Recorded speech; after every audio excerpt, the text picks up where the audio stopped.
Smith రాసిన లేఖ ఇది. ఏమని రాసినాడు? Dear mister Bhaskar, thank you again for the detailed discussion this week. I particularly appreciate all your efforts while you have been traveling internationally.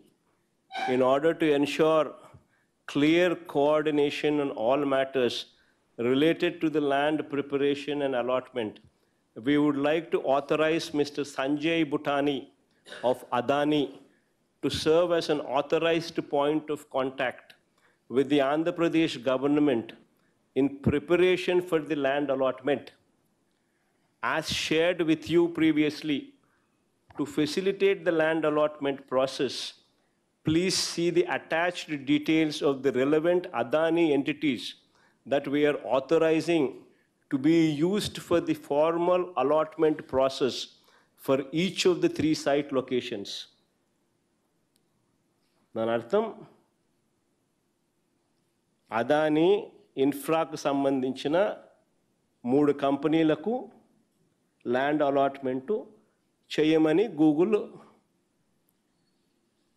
IT secretary భాస్కర్కు రాసిన లేఖ. దాని తర్వాత ఫర్దర్గా, as outlined in our DPR and discussions, all incentives in the GO will be issued to the applicant, Raiden Infotech India Private Limited. Once the GO is issued, we will shortly thereafter provide Mr. Bhaskar, in your capacity as IT Secretary, with formal written notification of our notified partners for the purpose of availing incentives under the GO to deliver on the project. So total ga ee project ki sambandhinchi 87,000 కోట్ల రూపాయలు అదాని పెట్టుబడి పెడతా ఉంది గూగుల్ను తీసుకొచ్చేదానికి. This project is being developed by Adani. $10 billion ఖర్చు చేసి 87,000 కోట్ల రూపాయలు ఖర్చు చేసి గూగుల్ని తీసుకొచ్చే కార్యక్రమం జరుగుతుంది ఇక్కడ. The entirety of the project is being constructed by Adani. It is going to be the world's largest data center.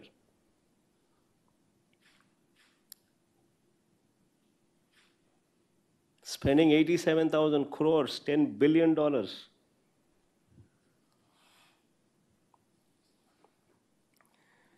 కట్టిన తర్వాత గూగుల్ క్లయింట్గా వాటిని వాడుకుంటుంది.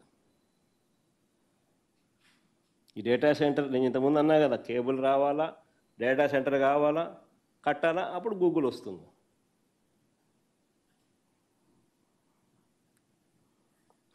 ఈ డేటా సెంటర్కి అవసరమైన హార్డ్వేరు, టెక్నాలజీ గూగుల్ సమకూరుస్తుంది.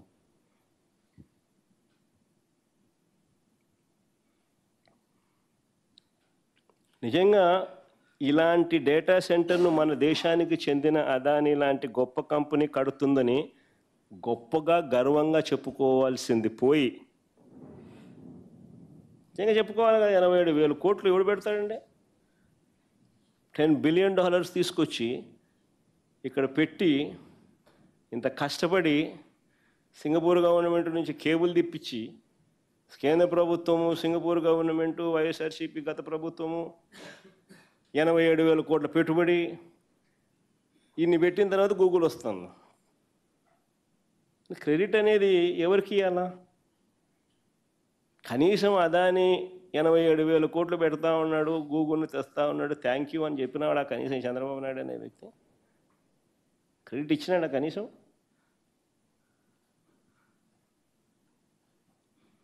ఎందుకు భయపడుతున్నాడు క్రెడిట్ ఇవ్వడానికి? ఆ పేర్లన్నీ చెప్పడం మొదలు పెట్టేసరికి ఇది బ్యాక్గ్రౌండ్ లేకపోతుంది. ఓహో, వైసీపీ ప్రభుత్వంలోనే ఇది 300 మెగావాట్లకు సంబంధించి అప్పుడే బీజం పడింది, అప్పుడే గూగుల్కు అదానికి ఉన్న రిలేషన్షిప్ అప్పుడే అప్పటి నుంచే ఉన్నది, అప్పుడే జగన్ ప్రభుత్వం, వైసీపీ ప్రభుత్వం సింగపూర్ గవర్నమెంట్కి లేఖ రాసింది, అప్పుడే కేంద్ర ప్రభుత్వం ఇన్వాల్వ్ అయ్యి, సింగపూర్ ప్రభుత్వం ఇన్వాల్వ్ అయ్యి, అదానీ ఇన్వాల్వ్ అయ్యి, వైఎస్ఆర్ ప్రభుత్వం ఇన్వాల్వ్ అయ్యి, ఇంతమంది ఇన్వాల్వ్ అయ్యి ఈ డేటా సెంటర్ను, గూగుల్ని ఇక్కడ తీసుకొచ్చే గొప్ప కార్యక్రమానికి బీజం పడింది అని చెప్పడానికి చంద్రబాబు నాయుడు హెసిటేట్ చేసినాడు. ఎందుకంటే క్రెడిట్ ఇవ్వడానికి ఇష్టంలా.